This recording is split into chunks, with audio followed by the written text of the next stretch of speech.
Thank you so much for joining this panel on aligning ambition from financing for development to COP30, financing a fair, equitable, and inclusive future. I'm Giovanna Coelho from the Igarapé Institute. We are a think and do tank working on climate, nature, security, and multilateralism, and I will be your moderator for today's session. So, as you all know, we are in a very important year. We had and we still have major summits taking place. We had financing for development in Seville. We were there, President Alvarado, also very hot weather. And we had a panel that also brings us to the one we are here today. We also had the Second World Summit for Social Development in Doha. I know the PJ was there, so we are looking forward to hearing from her as well.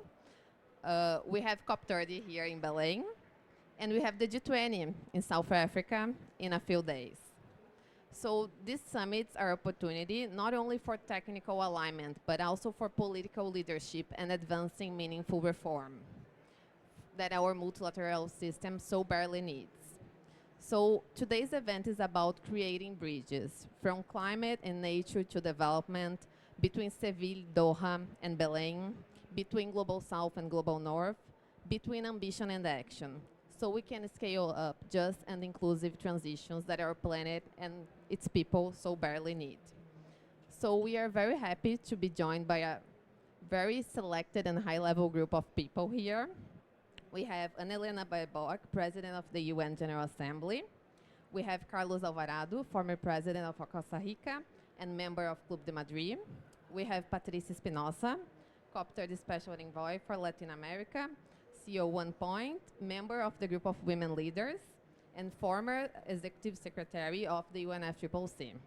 We also have Caterina Abreu, Director of International Climate Politics Hub, and we have Nishan El Sain, did I pronounce?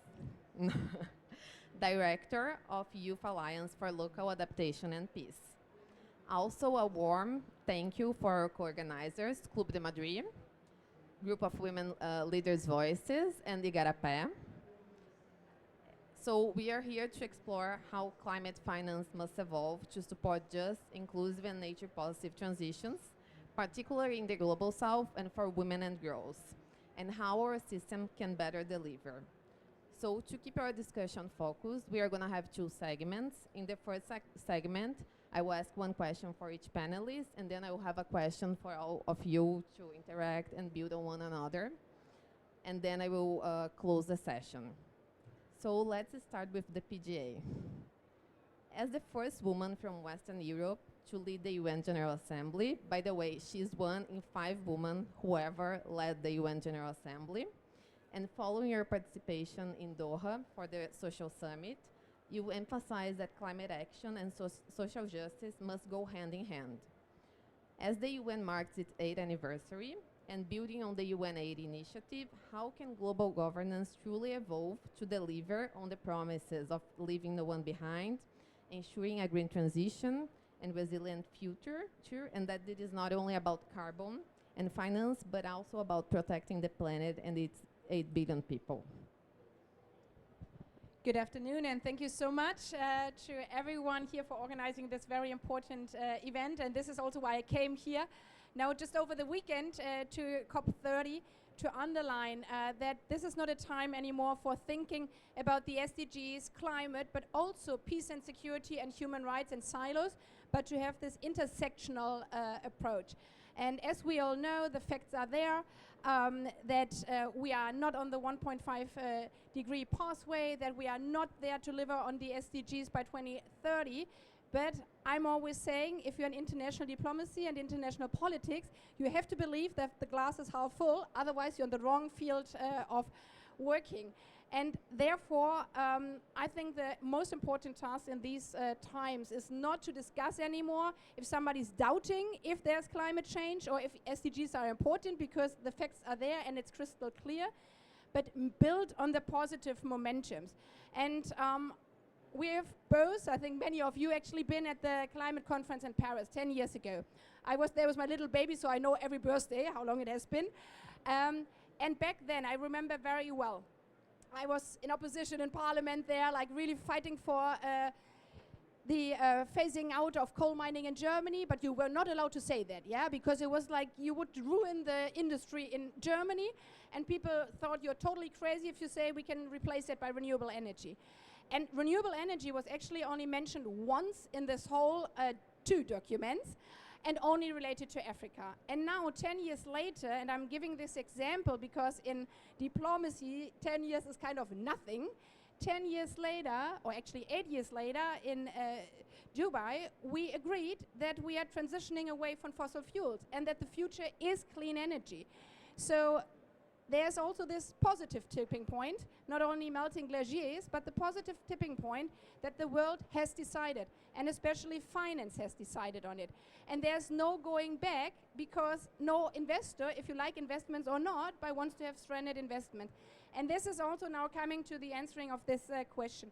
We have to put people at the center of all these debates, SDGs, climate, and peace and security. And therefore, we have to also put them at the center of financing at every stage. We know the trillions are out there, but we know that they're also not directed in the right way. And there are more experts here, so I don't mention every step we have to take. Sevilla, we know the debt burden. If we shift the 1.3 debts to the 1.4 we need for climate financing, it's there. But I would like to focus on the gender issue, because gender mainstreaming, these finances, and unfortunately in this field still say this is a niche, but it's not. So if we have to make gender responsive finance the default, because we know if we think women, then we are thinking outside of the silos, then we are thinking everybody in society, then we are thinking how climate finance also benefits the SDGs, and the opposite as well, how the SDGs, infrastructure, schools, if they are all built resistant to climate effects, we don't have to rebuild them again. So gender mainstreaming in finance is one of the very important tasks, and the other proposals I think I leave to my dear colleagues here. Thank you. So you very well mentioned mainstreaming gender in finance, and President Alvarado, we are entering a very decisive moment for global cooperation. As you mentioned, also Paris Agreement, the SDGs, we need to get there and we need to deliver. So from your experience as President of Costa Rica, what can national leadership teach us about integrating climate, nature, and development goals, and how can the global governance frameworks better respond to these and to the needs of the global south as well? Thank you. And I feel privileged to be here and sharing some thoughts. If I were to choose one thing to your question, to prioritize, I'll put forward leadership needs intention. Very deliberate intention to change things. Very often when we get into discussions of finance for development, climate finance, we get in this puzzling debate about its complexities and the bureaucracies about it and the markets, and nobody talks about intention. It appears to me it turns out many times to be excuses not to act, talking very plainly. Think about our own lives. Sometimes we take decisions in which we don't prioritize necessarily economic gain, but we win other things. For example, when we move to be closer to our family, but maybe we have to pay more, or we change a job that maybe we win less money, but gives other benefits. We constantly have to do that. If we only maximize market for that, we lose other things. But that requires intention and consciousness. I think we're not putting enough intention into what we're doing, and we saw it in Sevilla, and we're seeing it now every day. Where is the intention today in finance?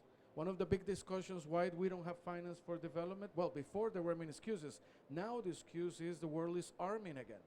So there's no fiscal margin for financing development or for financing climate. We see in the South the huge amount of debt that has been accumulated. So no fiscal margin to do that.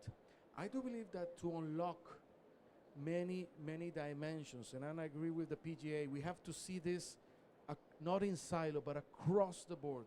If we need to have, let's talk more plainly, money to do good. Not only finance for, no, resources to change things in a positive way. We need to be intentional about it and demand it for leadership. I see some elements of hope out of Sevilla. When I was asked to speak in a panel, and they asked me, what do you think about Sevilla? And it reminded me, I believe it's a Japanese short poem that says, my barn is burned, now I can see the moon. I think that there are elements, and I mean it because we've seen that the decline of aid and international support in many countries, and that affects literally the lives of people, the most vulnerable. But I also seen things, and one example here in Brazil is the TFFF, the Facility for Finance, which is a market mechanism, a big endowment that from its market returns in sustainable investments finance the protection of tropical forests across the world. So that's an innovative way of finding, but that requires intention. And I think if there's one thing now in a world of AI, in which we think that everything can be substituted, that human spirit of action and will, I believe, cannot be that easily substituted. But then we need to decide. And if there's one thing that we own in this world, it's what we do with our time here, what we put in our head, and what pushes our heart to act. And that's will. So I will demand more of people that have been in my position of leadership, that to act very deliberately, to cut the excuses and act. And this is one of the main fields we need to do something of the sort. Thank you. Can you hear me well with this? Okay. So leadership needs intention, and we have one of the great leaders on this agenda from Latin America, female as well here, Patricia Espinosa. So women and girls, especially across the global south, they remain the most affected by the climate impacts, yet they receive only 4% of adaptation and 2% of mitigation finance. So from your perspective as COP30 Special Envoy for Latin America, also former UNFCCC Executive Secretary, what key political signs Belém must deliver to restore trust in our system and to ensure that gender equality and inclusion stand at the heart of a new and more accountable financial architecture? Well, first of all, let me say how happy I am to be able to be sharing this fantastic panel on a very, very important topic. And let me try to build on also the remarks by Ana Elena and by President Alvarado. I think that first of all, I would, in order to not go into the completely pessimist side, right? I think we do need to acknowledge that the process on climate change has delivered a lot. That if we think about only 10 years ago, when the Paris Agreement was adopted, we were heading towards global warming of around 4 degrees. Now we are, I don't know, there are so many different figures, but I would take between 2.5 and 2.7, which is still very far away from where we need to be. But you know, if we look at it very, very, very objectively, we need to acknowledge that there has been really an important change. In that sense, I think that the process has really delivered a lot. Regarding gender also, we have a gender action plan. We have really advanced in the discussion of the gender agenda. Now, I do think that, of course, this process is always embedded in the realities of our world. And what we are seeing in the world today is a big backlash regarding the gender issues and the recognition of so many issues that we thought had been already won by women, you know? And that is also a source of concern. which means we cannot take for granted that whatever we have discussed before and even agreed on before will hold. The other point I would like to make is that a lot of the action has to happen on the ground in the countries. So if we want to talk about the action agenda, we really need to get people working on the ground in their countries, in their communities, so that their delegations, their representatives here, come ready to be able to discuss. I know and I note with concern that discussions are showing resistance from some parties. I think this is very unfortunate. And what I would say in that regard is that we really need to double our efforts in order to get this agenda moving forward. In Latin America and the Caribbean, the role of women and the advancement of women, I would say, has been remarkable. There is an exception in our current, in the current situation in our region, right, Mr. President? And no, it's not you. No, it's not you. But there is an exception, and that is a source of concern. I think, look at this room. We have a wonderful leader, a man who has been engaged in this agenda as well, right? And then look at all these fantastic group, so many ladies, so many women coming. Yeah, you know, it's just amazing, really. Thank you very much. So my colleagues, please continue to do the work that we need in order to have it implemented, enacted into laws, to make every representative of our governments accountable for the gender issues that are discussed here and everywhere, because this is happening everywhere. Thank you. Thank you.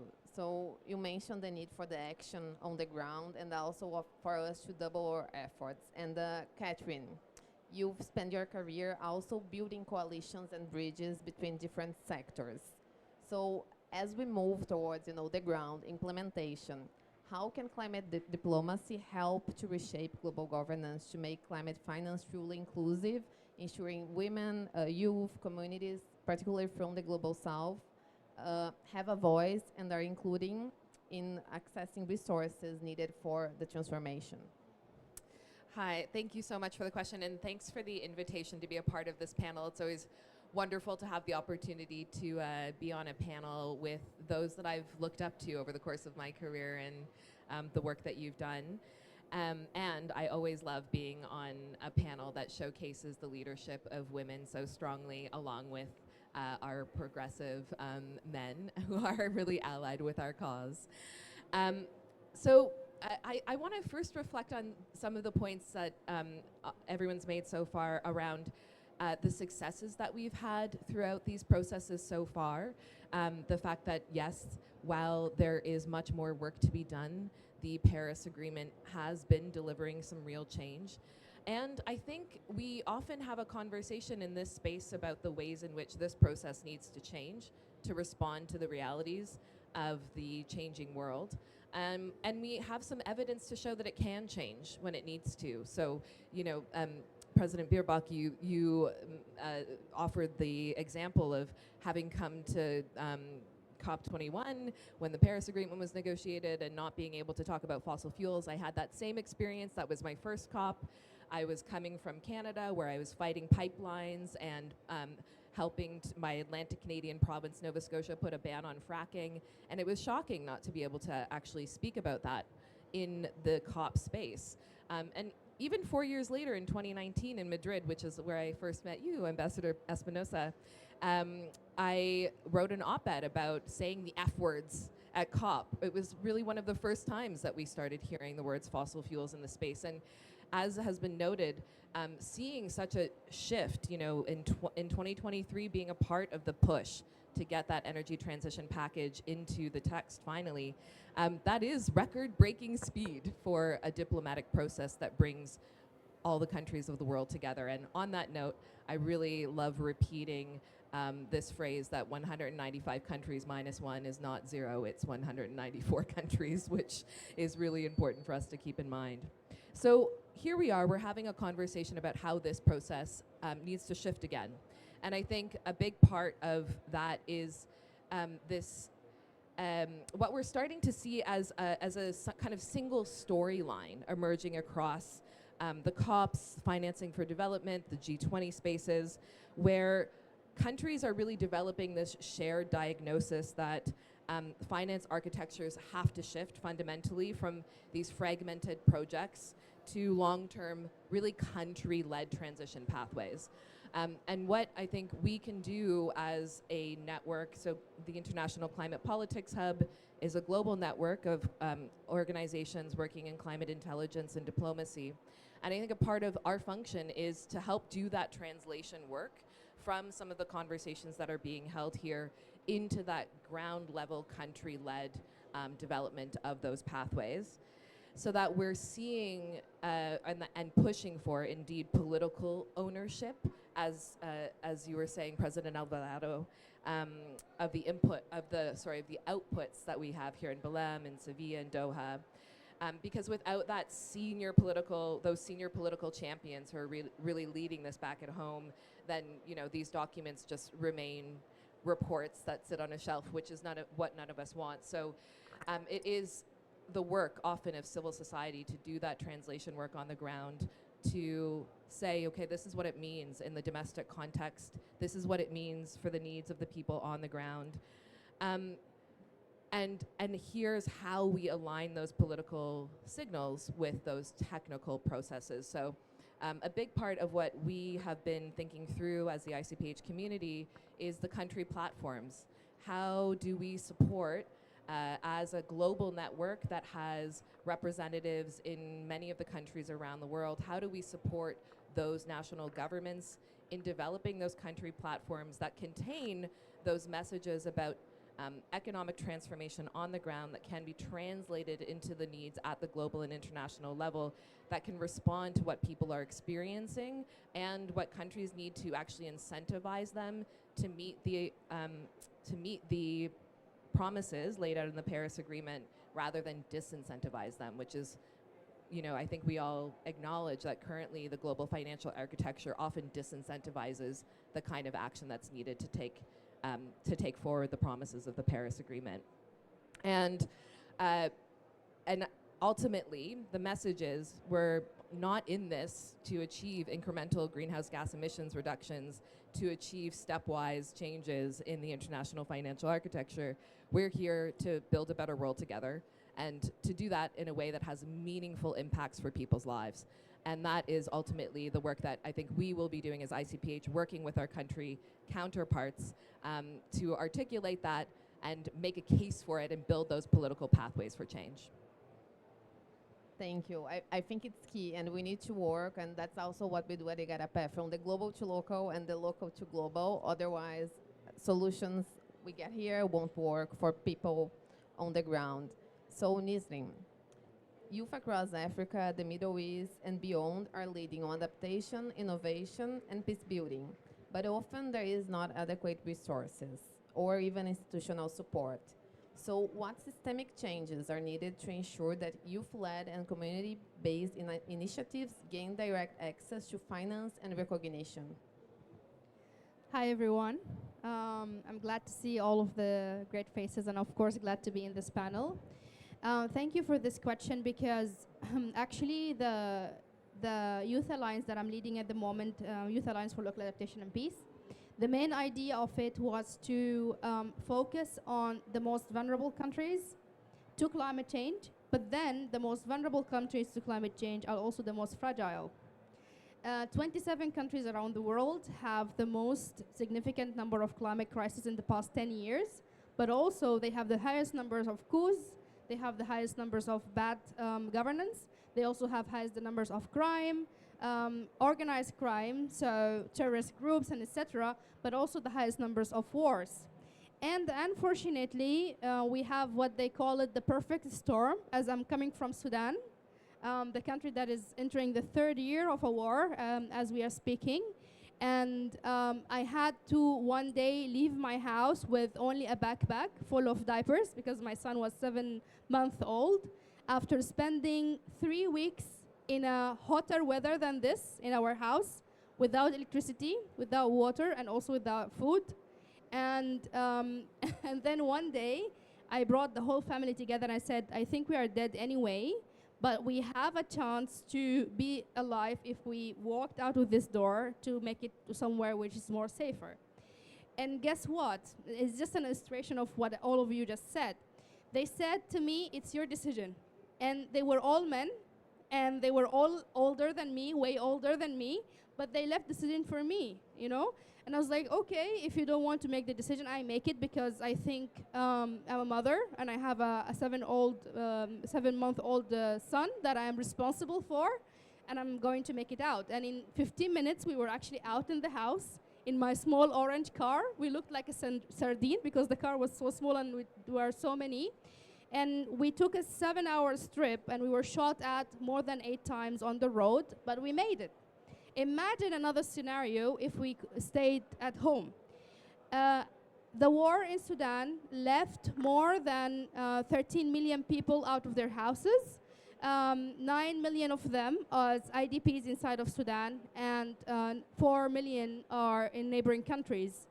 But guess what happened? In 2024, which is 1 year after the war started, we had one of the most devastating floods in Sudan, and 3 dams collapsed because of the heavy rain. Unfortunately, 2 other million had to leave their houses because their houses were underwater. There is one clear fact that climate change does not say, well, this country have a hard time at the moment, I will give it a break, I will go and come back next year. It will not happen like this. It will keep hitting, and it's in front of us. There's nothing called silos, there's nothing called borders, there's nothing called, I know that climate change is not gender neutral. It affects the people who are contributing the community the most, basically. It affects the most vulnerable, but when we come to finance, it doesn't measure the most vulnerable, it doesn't measure the most needy, it doesn't measure people who actually are in dangers and doesn't understand what is risk. It measures the fiscal margin, as Carlos just mentioned. It measures revenues, it measures sustainability of the funding, it measures the reporting system, it measures what they call it trust. But what is trust, really? And what is risk? For people who are in the community every day facing both bullets and extreme heat, who are under the fire, literally, because of the hot weather, but also metaphorically because of the ongoing conflicts around the world, they don't understand what is risk, because every day, every breath, actually not every day, is a risk for them. So if a donor or a financial institute is sitting somewhere safe in their offices, having enough food, having a safe house, said that this is risky, it's risky for who? Communities who are living the risk, or you in your office? And I think also there's a huge misunderstanding of the idea of adaptation and mitigation. Let's talk about solar energy. For a lot of people, moving to solar is shifting out of fossil fuel, but a lot of other communities, shifting to solar means the only way to get electricity. Africa, for example, is a continent where there's only 30% access to electricity, and 70% of the population don't have access to electricity. In the rural areas, women and girls have to walk almost 7 kilometers every day one way and then going back just to bring water, and they cannot do that at night because it's too risky. There's a lot of gender-based violence, there's a lot of rape cases because there is no light in the street, in the way, it's not even a street, on the way to the water sources. So solar energy for them means a water pump that is near to their places. It means that they will not get raped or hurt on the way to get. It means that they will have more time to have education. It means they will have hot water when they are delivering a baby. It means a lot of different things. So for us, for our communities, it's not adaptation, it's not mitigation, it's everything together. We need both, we need everything. I was very triggered a bit about the numbers you mentioned earlier about access to finance, 4% you said for gender. I will give you a small story about it. So in 2019, I was reading the Green Climate Fund report, GCF, and it says Africa have access to 3% of climate finance. Very small to one of the biggest continents in terms of size, but also in population, right? But then when I tried to read in the report, I discovered that only 6 African countries have access to 3% of the climate finance. And Africa is 54 countries. So basically, a sum number of 48 countries did not have access to almost any climate finance. But the report doesn't say that. It says Africa. Where is Africa? I see only 1/8 of Africa in there. So let's move away from the big numbers that some things. If we even dig deep in the whatever report that said gender have access to 3% or 4% of climate finance, we will discover that it's mostly American NGOs or European NGOs who already, their governments are supporting them, but it's not the countries where there is an actual need for support for gender in terms of climate change and the intersections of climate change, gender-based violence, and everything else. I will close my answer to this question with one story. In 2020, when everyone was actually quarantining from COVID, I wished to quarantine because we had the worst flood ever in Sudan in 100 years. So basically, maybe a lot of you heard of the La Nino and the La Nina. At the beginning of the season, it was a La Nina, so the Victoria Lake was flooded with water and the White Nile was full of water. And then it turned into a La Nino, which made a lot of rain to happen in the Ethiopian highlands, which means Tana Lake had a lot of water, so the Blue Nile also flooded. And for a lot of people who don't know, Nile is actually combined by 2 Niles, the white and the blue, and they meet in Sudan, in Khartoum, and then they move as one Nile to the white Mediterranean Sea. Anyway, in that year, more than 5 million people lost their homes because the flood destroyed all of them. And we were all the time on the street trying to help the survivors. And one day, I just walked to a woman, she was very sad, and she told me that it took her 5 hours to get out of her house to reach the hospitals because she was having a delivery at that moment, but the roads were blocked because of the flood. And the second day when she came back home with the newborn baby, the baby was carried away with the flood. So after suffering for 4 hours just to get to the hospital and then having a delivery over 24 hours, only to come back home the next day and then find your kid is not there near you because it was flooded away when you were sleeping, basically. And this is the ways of losses that everyone experiences every day, and then we're still talking about margins of reports or about does it make sense to the donors or the board members or whatever. And I think we really need to shift this narrative if we are really talking about countries that are really the most needy, because normally because of all of these excuses, we tend to do less for people who actually need more and do more for people who are actually in a very good place comparing to the rest. And yeah, simply let's just do it and cut the crap, basically. Thank Because you. it is crap. And thank you for also sharing your personal story with us. That's very powerful and to hear. And it's very challenging when climate change meets insecurity, particularly in countries that face wars, famine, and so on. And we also need to better address that linkage. We are in the Amazon, and here we have the issue of environmental crimes. And for countries like Brazil, we won't deliver on our NDC if we don't tackle that and achieve zero deforestation. Yeah, if I may add, actually Brazil had a very clear political position that climate change based on security will not be in the agenda of COP this year. For them, securitizing climate change means militarizing climate change. And while I understand their concern, it's very easy to say, well, to be honest, guys, climate change is a security problem because it's putting a lot of people in security issues, but it's definitely not a military problem, and military have never really solved a thing, and we have the history really acknowledging that. But they decided to just look away and then decide to go other thing. But I hope next COP will have more opportunities to talk about the nexus between climate change, peace, and security. Yeah, so let's continue the discussion. I have a question for all of you to share your perspective and to leave us with a clear message, since we have also other amazing women here as well with us. So what will it take to ensure that this phase of global cooperation moves beyond ambition to meaningful delivery, implementation? So we align from Compromiso de Sevilla to Baku to Berlin Roadmap, the Pact for the Future, and the 2030 Agenda into a more coherent, inclusive, and effective architecture for climate, nature, and development finance. So I also ask you to build on each other, so we can also leave everyone here with a clear message. So, Espinosa.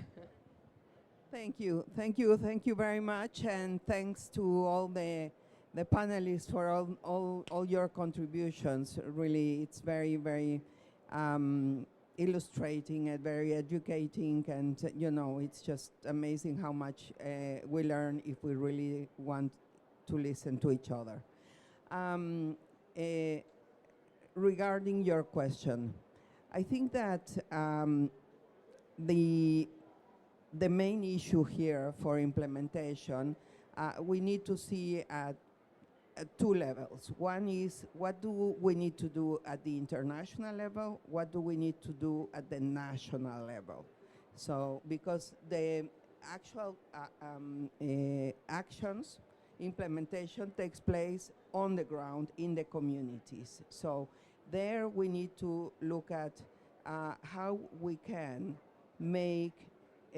put together all the different elements that, in this UN jargon we call the enabling environment, but it is about the legislation, the institutional frameworks, the capacity building for those who are going to be implementing, and then from the partnering with all the different stakeholders, the private sector, the civil society, academia. It has to be, I think the most important message is that it has to be an effort that is really shared by everybody, and that where the community really builds up a sense of ownership for those efforts, because otherwise it will just feel like something that is imposed by the government, and probably the government won't even really know exactly what are the characteristics of the kind of measures that need to be put in place, what policies, what specific incentives, that needs to be worked on at the national level.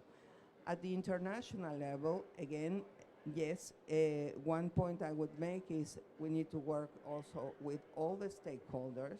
We need to really create this awareness about the issues that are so important, like Nasreem was just saying about climate change, peace, and security, which is so important for in so many areas of the world, and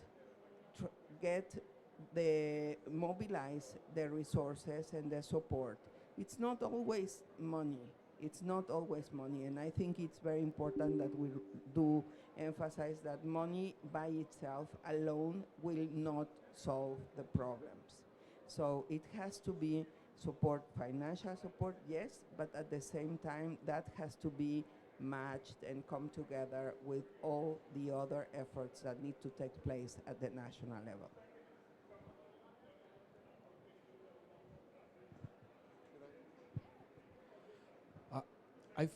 I will offer three priorities that I think might contribute. One, it's the emphasis on adaptation in the local and in the community. Nowadays, when I look for where change is happening, it's there. it's in the community, it's with the people. And it's the political atmosphere is so different, because when it's about adaptation, it's not about ideology, it's about extreme heat, it's about sea level rise, it's about drought, it's about flooding, it's about ecosystems moving because of temperature, so livelihoods are moving with them. So when it gets so concrete, solutions have to do with action, with adaptation concretely. Many organizations led by women, by the way, on those leaderships. So I think it's worth putting the focus there. There's this contrast between the debates of adaptations and the debates of mitigation, the proximity and the concreteness, that I believe we can learn a lot on that. Ironically, one of the key bottlenecks to that adaptation in the local is finance sometimes. Not, as Patricia said, it's not the only component, but it's one of the key components. But then when one comes to this, or either national or multinational atmosphere, one sees that we're getting it so wrong. The process to get the resources to the community, it's built on mistrust. It's built on, you have to demonstrate me that you know what you're going to do to your money, that there's not going to be corruption, that you community, I know better how you can implement that. I'll share an example of this. I work, and there's a pavilion over there, the Climate Mobility Pavilion, and we have worked with the Pacific Islands on adaptation. The Pacific Islands are sinking. They're going to lose their homes in a couple of decades, probably. And on the same day that a gentleman said, Mr. President, can you see there? And he was pointing at the sea. And I said, yes. He said, well, I used to play soccer there when I was young. The same day, one of my colleagues had a meeting with one institution of finance to see the project on behalf of the country. By the way, countries that have Ministry of Finance of 50 people, 100 people. In the case of Costa Rica, we went for one big grant. It took us 4 years to get it, to accomplish procedure in the context of climate change. Anyway, he said, I have a meeting in the evening with the international institution on behalf of this country to access the finance. And I said, oh, I'll bump in to learn. The first thing I noticed is the Excel sheet for the procedure. It's more than 100, what's it called? Tabs on the bottom, more than 100 cells. But not only that, the level of the discussion, and by the way, the guy helping on the behalf is an, I believe, graduate of 2 great universities, and they will not get to comply with the procedure. 7 years, many of these projects have taken to deliver the funds.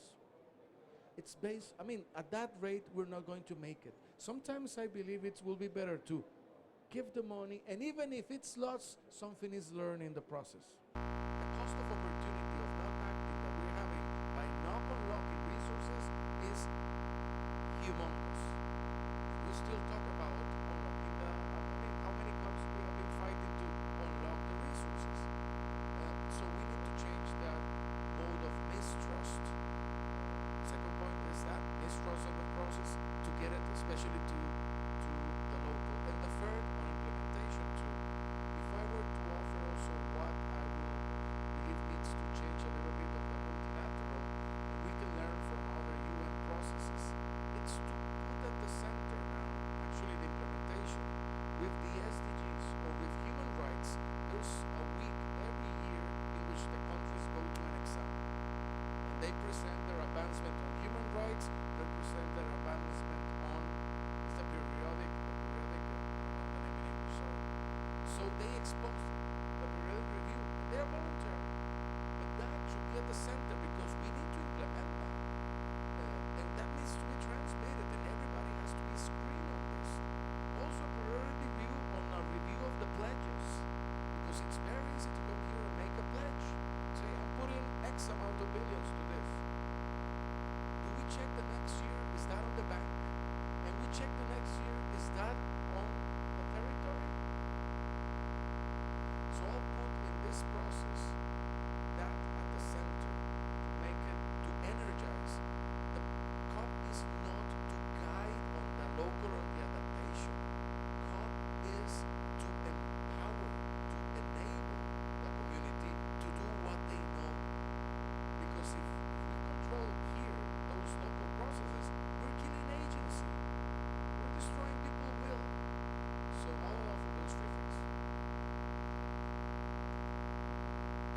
actually just jumping on the remarks others have made, because you said to push forward and to connect to each other.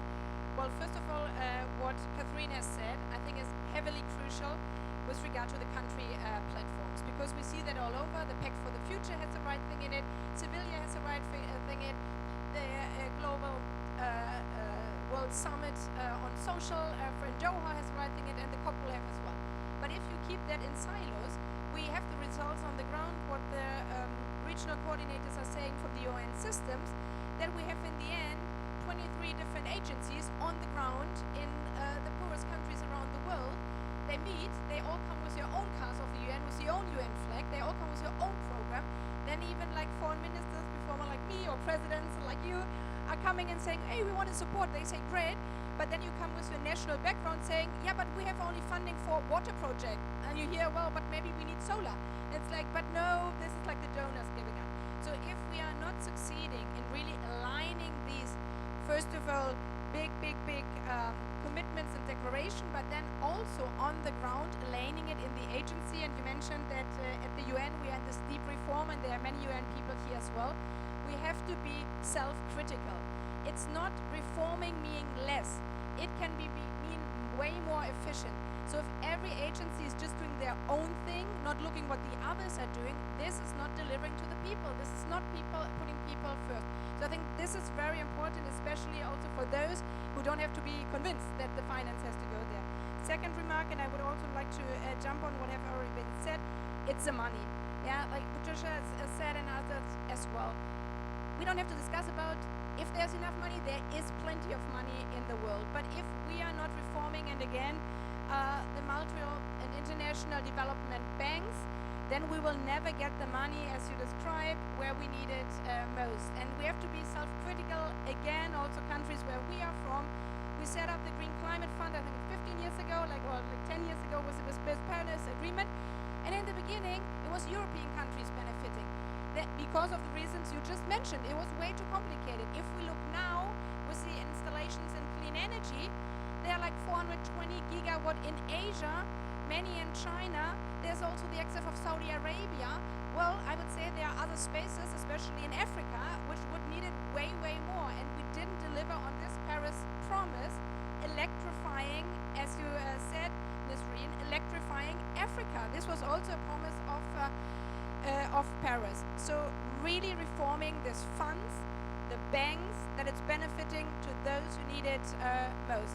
And third, this is slightly contradictory, and this is why international diplomacy is so difficult.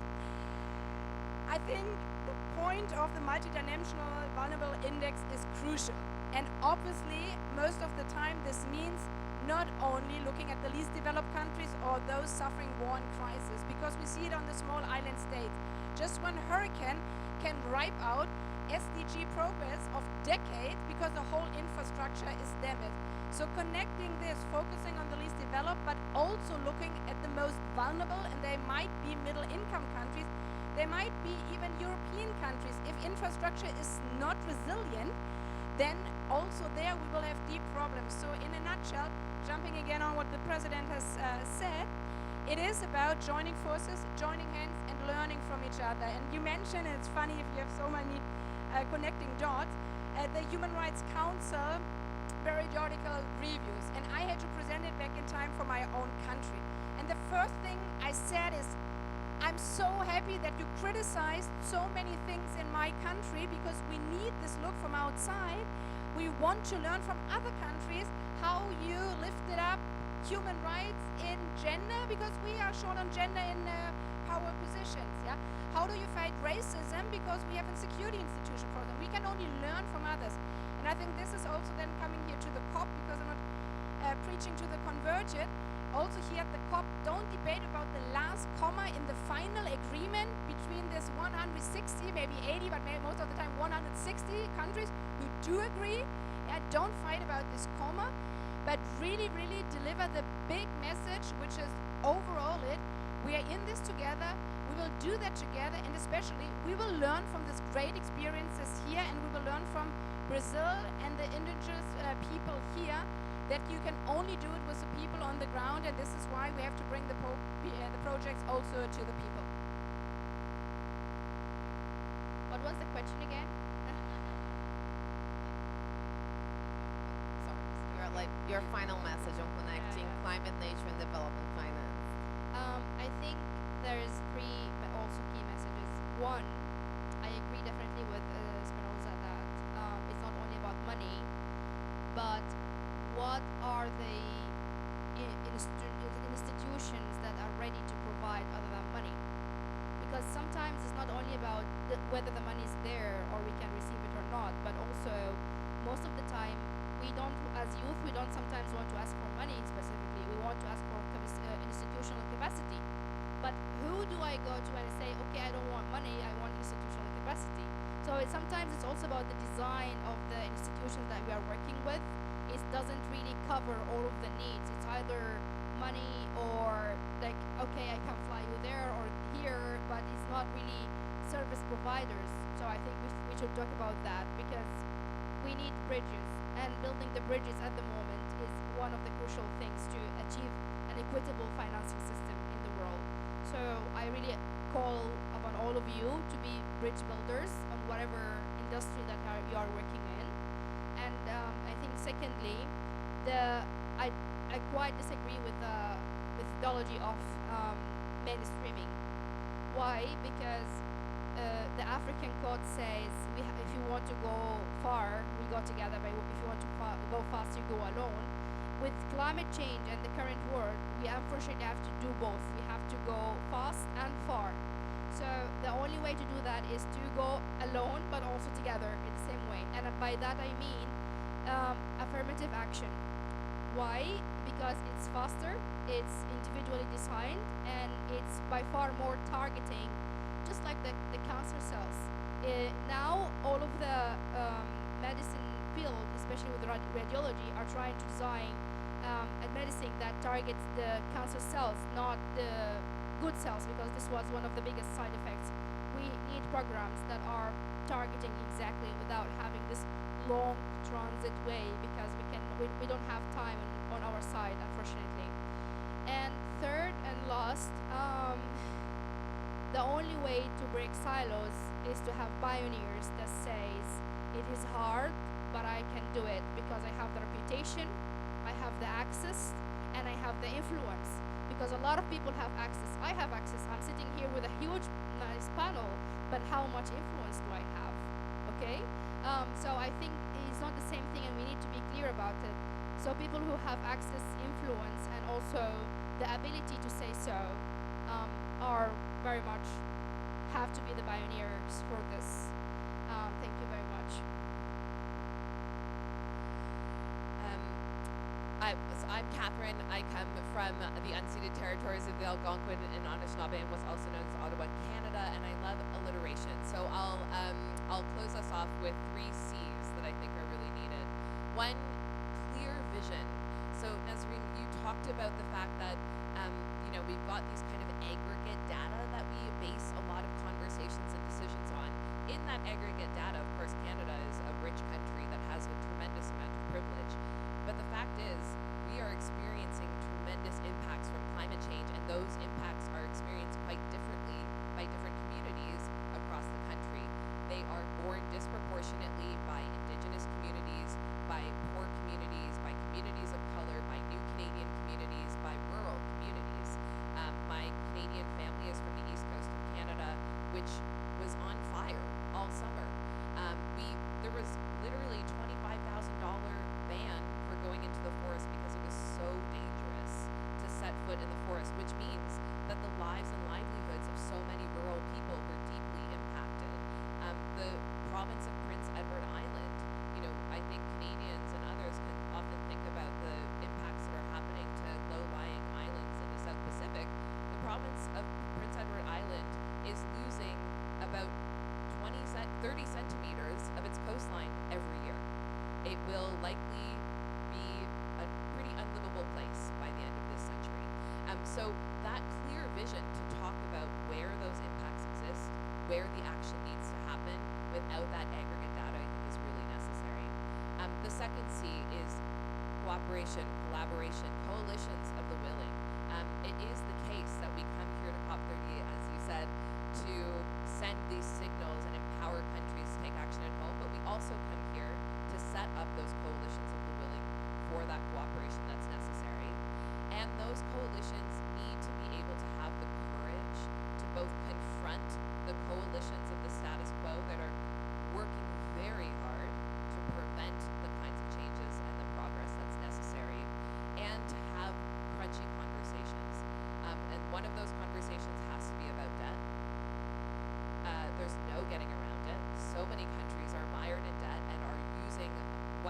limited resources they have to service that debt and are being pushed into dangerous development pathways to service that debt.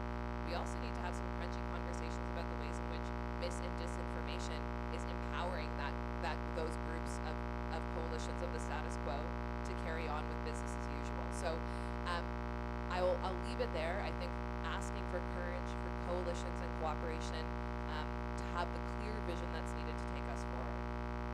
Thank you you all for being here. I think what you all said is very urgent, but also gives us hope to continue here, to continue fighting. We still have a week until the end of COP. We still have a month and a half until the end of the year. So let's this be the year where we connect the dots, where we build the bridges we need, where we connect the processes from the PAC, Agenda 2030, the PAC of the future, towards COP30, also take from the World Social Summit. So let's make sure these processes are connected and building on one another so we can deliver real results for the people and the planet. Thank you.